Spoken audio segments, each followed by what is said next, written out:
Okay. Before we have our quiet time, let's all get on the same page.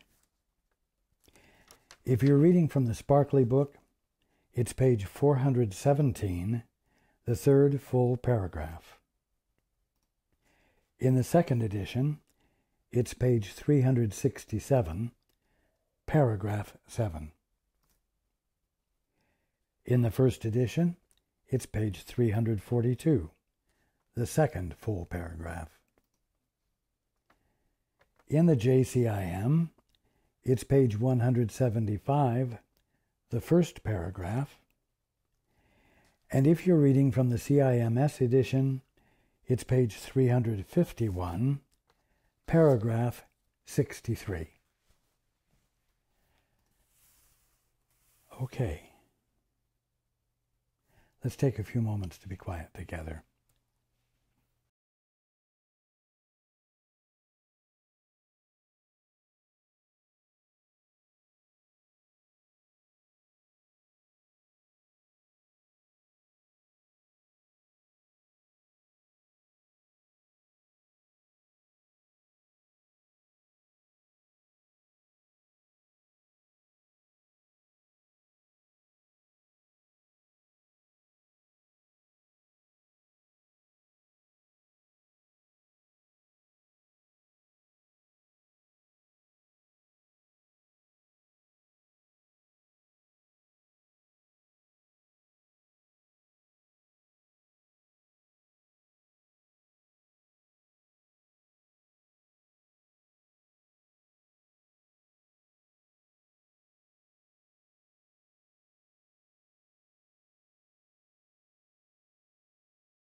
Good evening, and welcome to everyone who's joining us on the internet.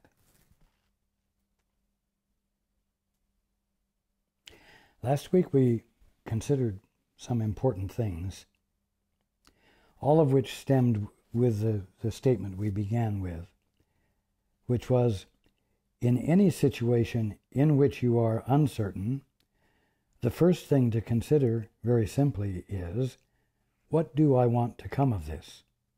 What is it for? The clarification of the goal belongs at the beginning, for it is this which will determine the outcome. Now,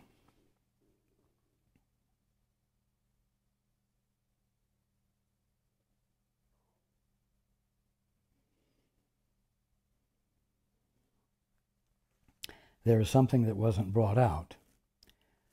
And that is that when you see a situation in which you are uncertain, when you see a situation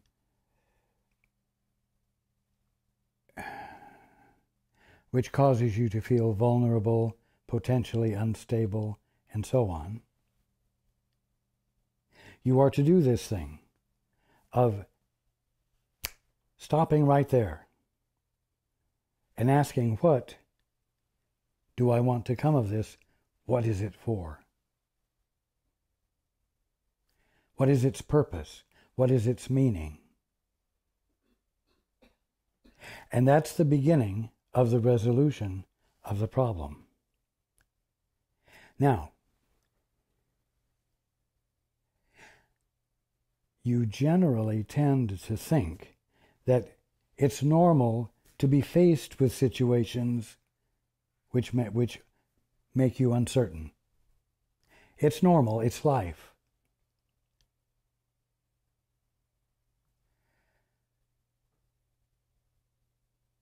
And that's why it's a new thing to you to ask initially, when it first confronts you, what do I want to come of this?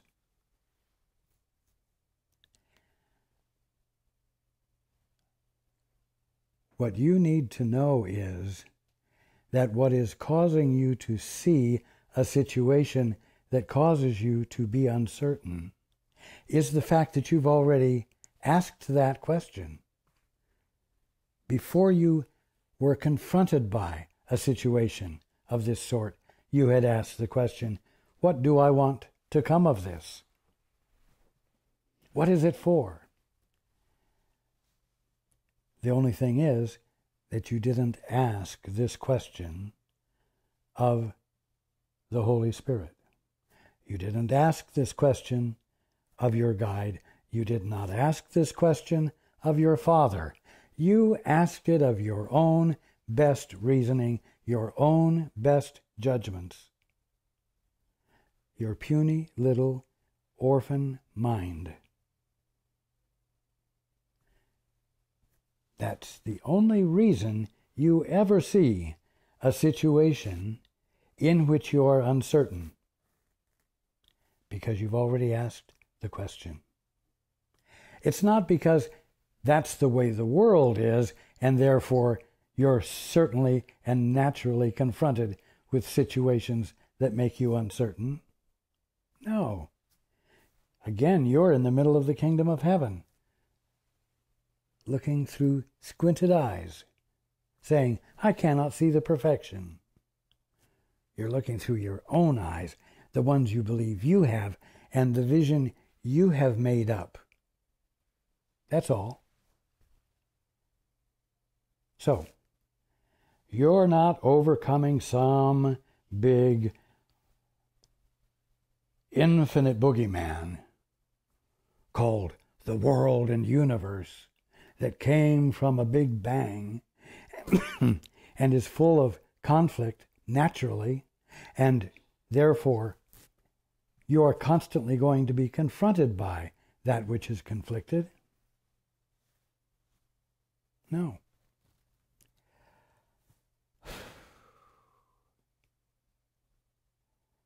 But that's the way the kingdom of heaven looks through mortal eyes. That's the way it looks through your own private mind.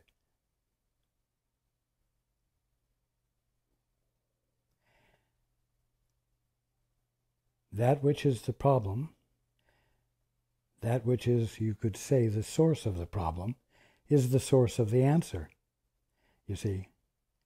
And you make it difficult for yourselves to see miracles because you think there is actually a material world in a forever state of conflict.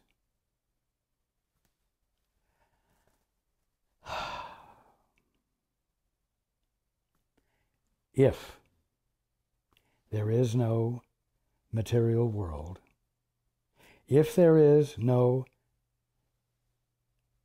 devil, if there is no boogeyman out there somewhere separate from you,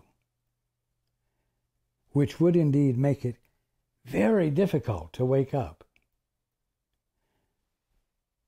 then you're in a position of being able to wake up easily. Why?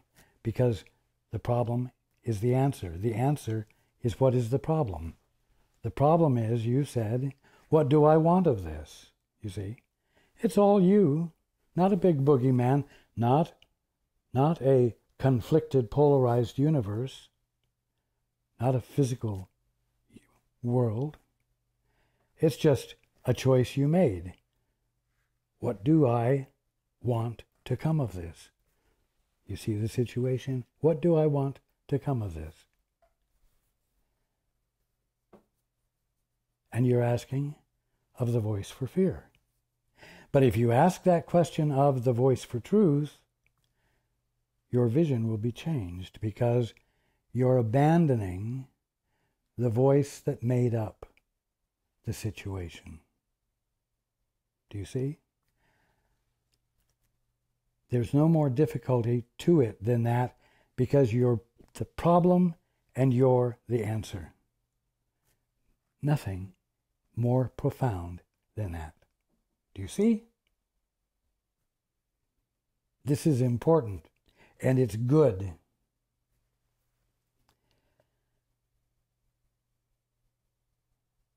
You're just going to do the same thing, but you're going to ask of a different teacher. You're going to bring the same amount of faith and commitment that you did, but to a different teacher. You've already been successful, totally successful, in creating a situation in which you are uncertain and where these questions need to be asked. Therefore, you know that you can be equally successful in asking the question, bringing the same amount of commitment and intent that you brought to the other teacher. You see? Simplicity. It's simple.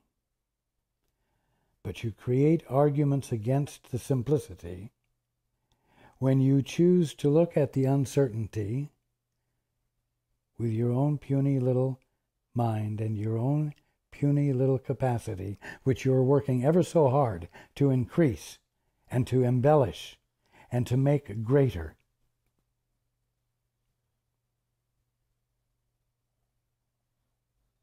So keep this in mind. We also talked about the fact that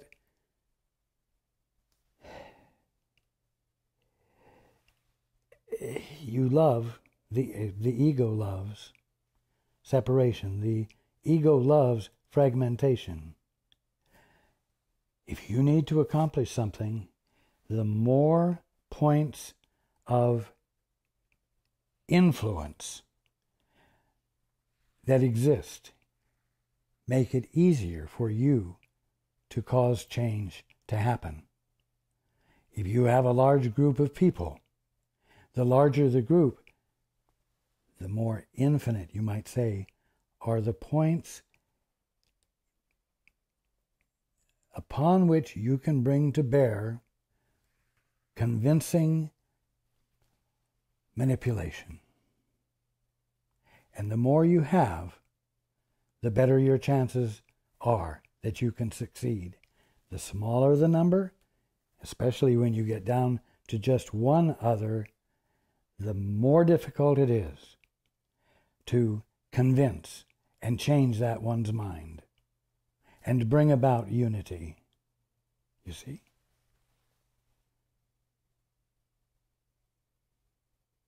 That's one reason, if you are faced with one difficult situation, meaning one difficult person, you will try to increase the size of the group. You will say to someone else who knows this person, "Hey, Joe, come over here. I'd like your opinion." Hey, Mary, come over here, will you, for a moment? We've got an issue going here that we need more perspective on. See, and so you increase the size of the group. You fragment it further. And the moment you do that, you really do make it more impossible to resolve the problem, because you're not letting yourself be fully present with the situation which is causing uncertainty. And ultimately, you're being unwilling to be present with the situation itself that is causing uncertainty and asking, Father, what, as your son or daughter, do I want to come of this? You see? What is it for?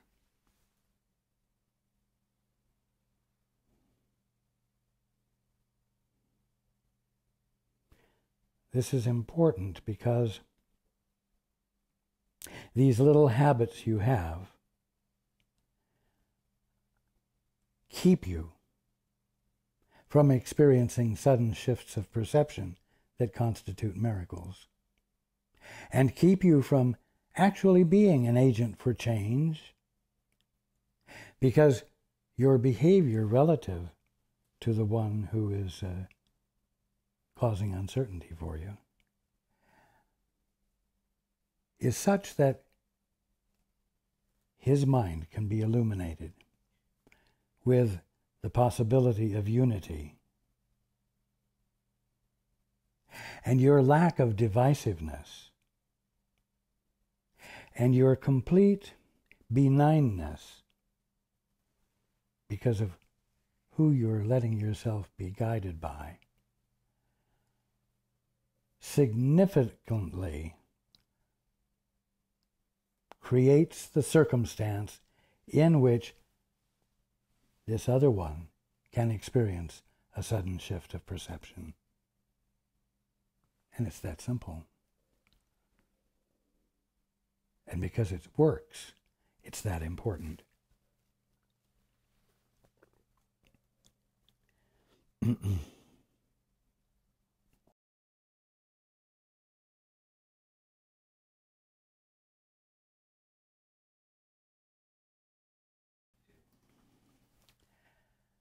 And so, going into the book, confronted with any aspect of the situation which seems to be difficult, the ego, you remaining independent, you not saying, Father, what is the purpose here? Father, what is this for? The ego will attempt to take this aspect elsewhere and resolve it there. Hey, Mary, will you come over here, please? Hey, Joe, will you come over here, please? And unsaid, you are acting out. We are not going to deal with this where the problem is, which is my choice of who to ask the question of, whether it's me or whether it's the Holy Spirit. We're going to deal with it as though it's out there, completely separate and apart from my mind.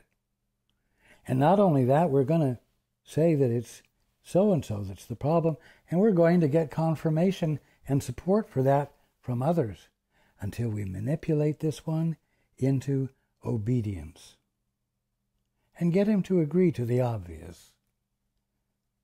And together we're bound to find a way to convince him against his will in such a way that he will decide that this was a better choice than being the problem, you see. And you magnify the problem. And it will seem to be successful, except that this attempt conflicts with unity and must obscure the goal of truth. You see, this situation is the one you're already in.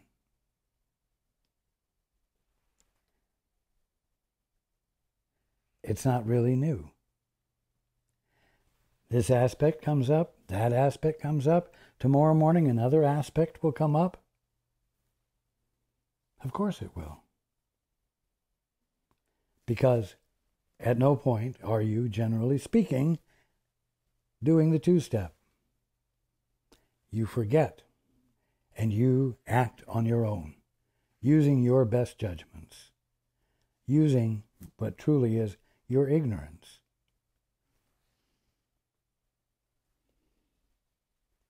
And it will seem to be successful, except that this attempt conflicts with unity and must obscure the goal of truth. And peace will not be experienced except in fantasy. Oh, yes, we finally got him to see it our way. And I can let out a sigh of relief. It was a long, hard day's work, but I can go home tonight and sit down and watch TV and be at peace. Bullshit. The very idea. I can go home and watch the television and be at peace was a decision and an explanation of a situation that was arrived at without ever saying, Father, what is the purpose of my going home tonight? You see? Going home was not something that was going to be done with that which is nothing more than your right mind. You see? It's something that you're already in the middle of, but what you're in the middle of is a choice you've already made and you are acting out. And it was a choice to say, what do I want to come of this? What is it for? And asking it of your own imagination. And the solution is for you to ask the very same questions, but not of yourself. Do you see? Do you see what I'm saying? I'm saying you don't have to learn one new thing at all. All you have to do is do the same thing you've been doing, but giving your attention elsewhere than where you have been giving it when you're listening for the answer. So you already have it under your belt. You already know what you need to know in terms of behavior and decision and purpose and intent. Ask, Father, what do I want to come of this? Father, what is it for? You see?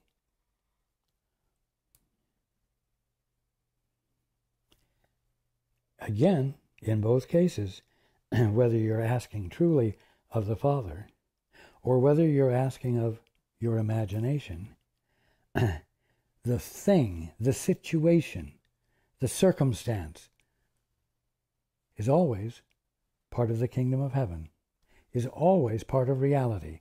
What is this for? You see. If you ask that question about what is real of the wrong teacher, you get the wrong answer. Do you see? You think you just get up in the morning and you open your eyes up and you sit up on the edge of the bed and you, like a robot, think you know what everything in your room is for, and what the day is for, and what's most likely, and what you hope for. And all of this, all of these definitions have not been given to you. You've made them up. All the meanings you have made up. And you don't have to do that. You can sit up and you can say, Father, what does that dresser mean? Father, what does that blanket mean? Father, what does the window mean? Father, what does the cloudy day mean? Father, what is the sunny day for?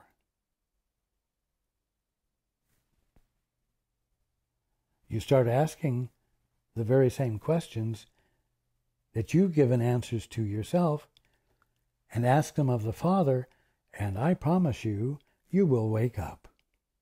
I promise you that it is the way out of the dream.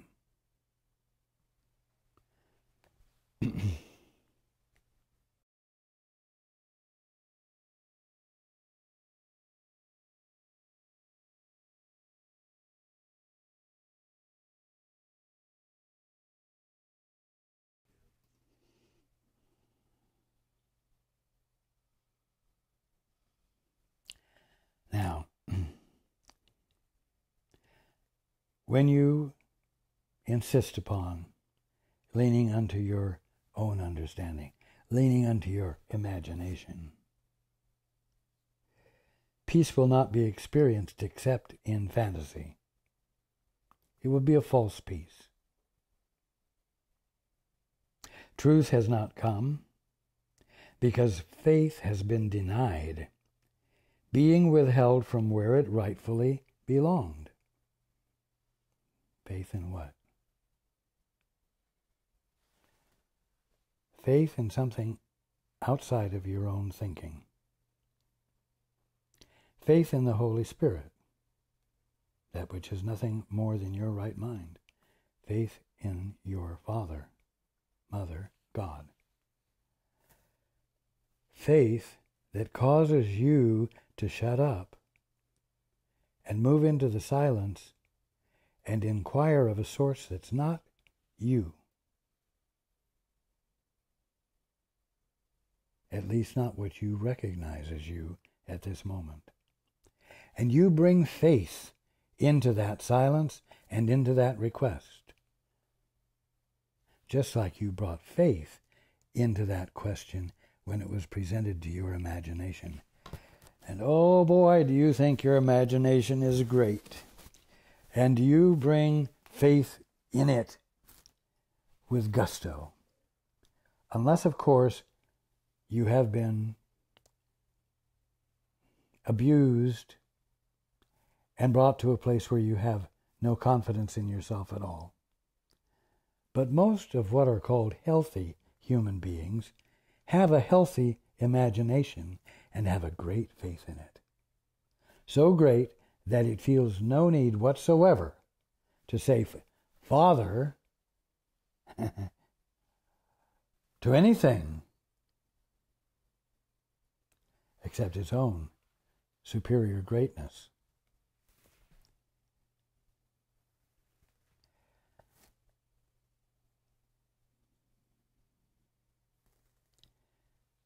You must stop denying faith. You could say you must deny faith in your own puny little imagination. But if you want to experience the truth that will constitute an awakened mind, which is inspired to see truly, and to see the kingdom of heaven and all of its perfection, where its opposite had seemed to be before, then you must practice this. You must decide to ask a different teacher.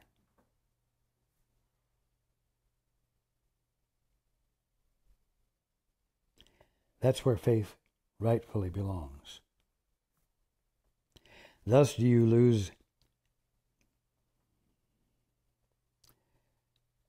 I'll back up, truth has not come because faith has been denied, being withheld from where it rightfully belonged. Thus do you lose the understanding of the situation the goal of truth would bring.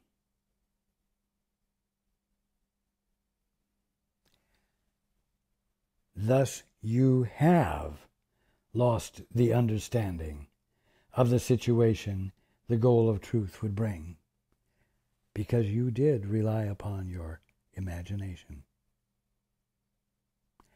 And you find yourself in a world that you're able to define as conflicted and against you, bottom line, meaning that you must get up every morning and anticipate challenge, conflict, and maybe failure.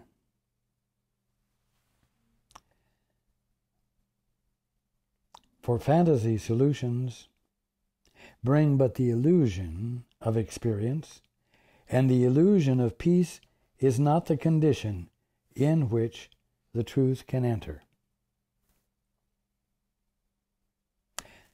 The substitutes for aspects of the situation are the witnesses to your lack of faith. They're witnesses of the fact that you did not shut up and say, express faith. Father, what is the truth here? Father, what is this for? Father, what does this mean? You see, you did not bring faith into practice. You didn't bring it into the picture.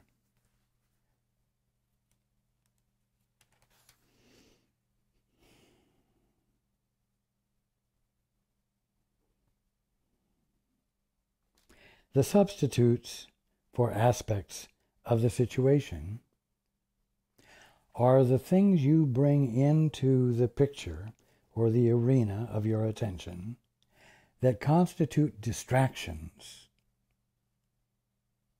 from practicing faith,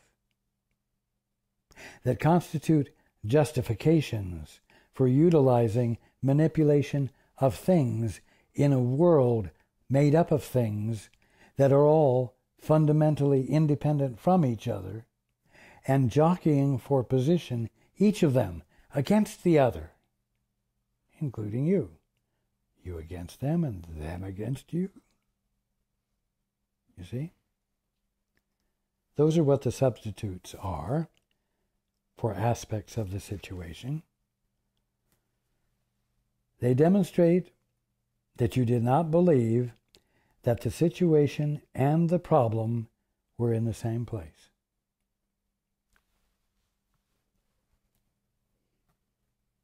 You understand what that means now. The situation and the problem are in the same place. They're in the place in your mind where you are determining who you are going to seek the answers from.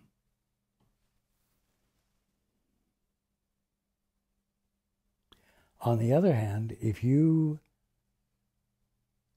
are willing to practice the two-step, then what is demonstrated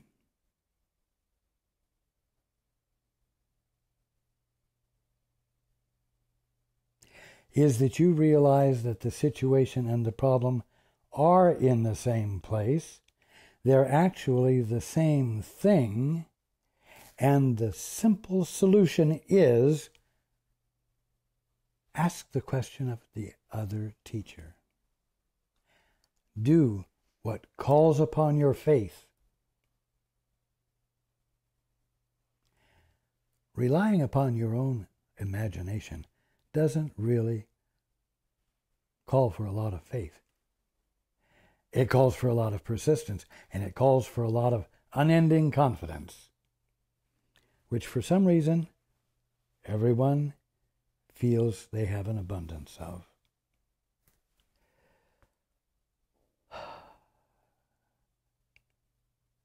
The problem, the situation that was disconcerting, was the lack of faith.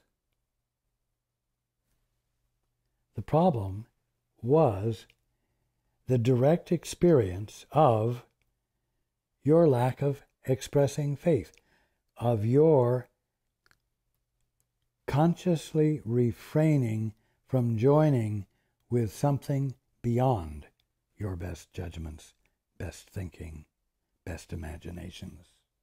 You see? This is the simplicity of it.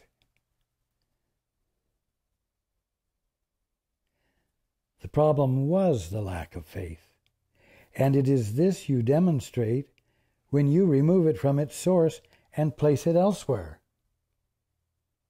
You see, you take this part of the kingdom of heaven, or this little aspect of the kingdom of heaven, and you refuse to look at it with your Father's eyes, with the eyes that were given to you as a birthright. And you've chosen to look at it through your own imagination and your own wish to make what you want it to be real. You see? So you've removed this little bit of the kingdom of heaven, and you've moved it from the perspective that the Father is engaged in causing it to exist. And you take this little bit of reality and place it elsewhere. Where? In the barrenness of your disconnection, your lack of electricity, we'll say, because you've unplugged the cord, you've unplugged the plug.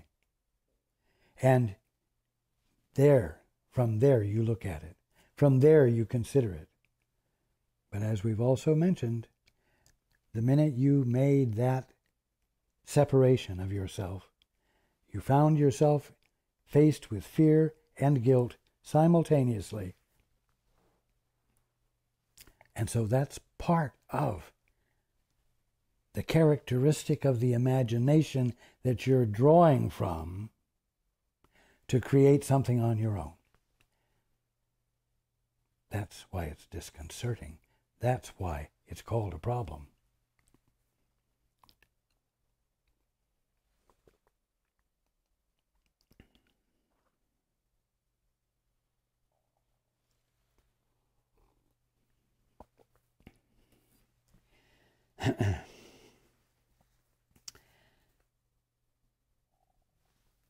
Having taken it away from its source and placed it elsewhere, as a result, you do not see the problem. You do not see the problem. Now, is that word problem applied to the situation that's disconcerting to you, or is it addressing the real problem? As a result, you do not see the problem. When you, from your independence, engage in an act for a specific result, meaning that when you are functioning as an orphan, having disowned your father,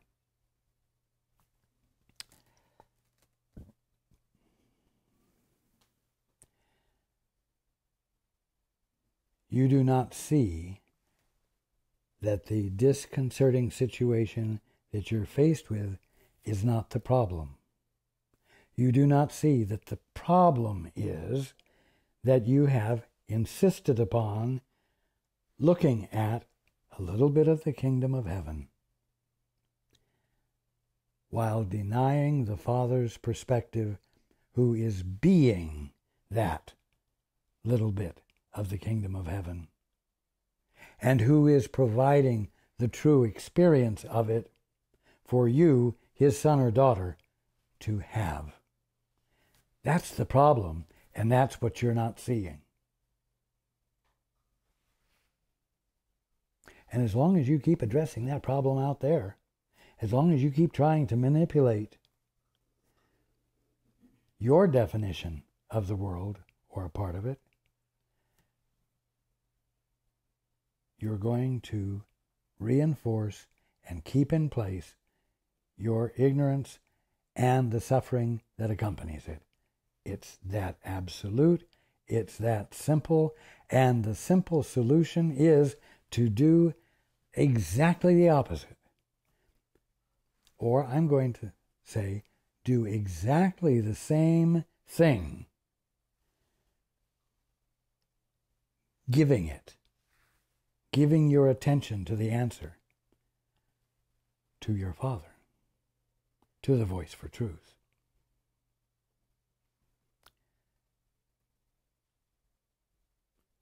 I'm being very repetitious. I'm doing it for a reason, because I'm presenting something utterly simple, and it's very hard for egos to see something very simple. But the divinity of each one of you listening is hearing what I'm saying, and is hearing the meaning of what I'm saying, and a sudden shift of perception is in motion. So let it be monotonous. Let me be monotonous tonight. Had you not lacked the faith, it could be solved, the problem would be gone.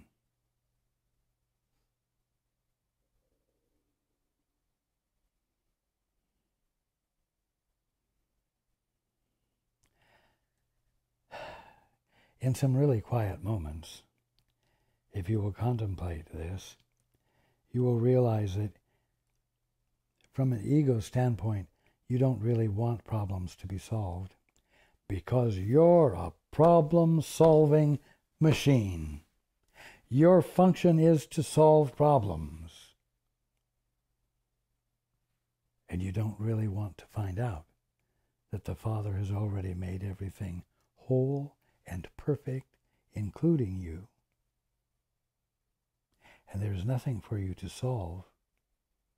There's only the kingdom of heaven to experience the fullness of, and the joy of, and the love that is innately natural to you and naturally flows into expression as the recognition of what is real, the way the Father is making it, and not the way you are or have been imagining it. Had you not lacked the faith, it could be solved, the problem would be gone, and the situation would have been meaningful to you. Its meaningfulness is lost to you when you are listening to the voice for fear, when you are listening to and committing to your faulty imagination. The situation would have been meaningful to you because the interference in the way of understanding would have been removed. And what's the interference that's in the way of understanding? It's your decision not to inquire where the answer is awaiting you, and insisting upon inquiring where the answer does not exist. You see? To remove the problem elsewhere is to keep it. For you remove yourself from it and make it unsolvable. But Father, I'd rather do it myself. You see, you remove yourself from it with great pride and enthusiasm and anticipation.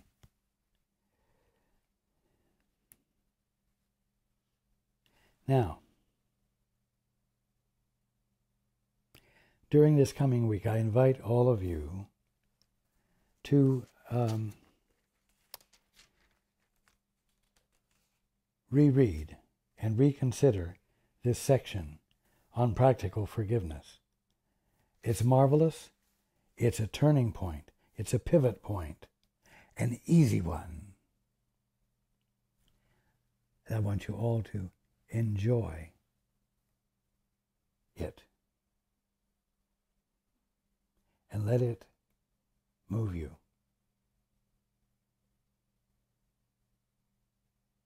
I love you all.